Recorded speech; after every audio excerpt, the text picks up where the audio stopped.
bilang 2-3 orang dari teman-teman. Ratusan pedagang pasar Mardika yang berjualan di dalam Terminal A dan B serbu gedung DPRD Kota Ambon, Jumat 14 Juni 2024.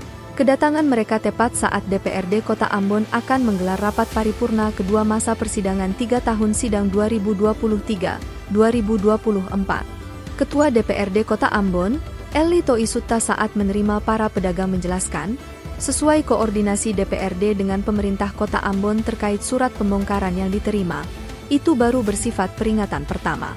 Peringatan itu sebelum nantinya ada kebijakan lain terkait rencana pembongkaran dimaksud. Toisutta menuturkan, pihaknya tetap akan berkoordinasi dan mencari solusi bersama. Jika pembongkaran itu tetap dilakukan, maka harus disediakan tempat bagi pedagang.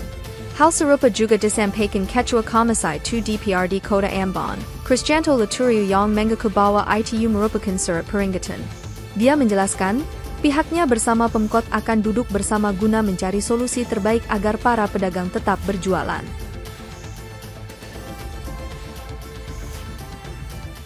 Download Tribun X sekarang, menghadirkan lokal menjadi Indonesia.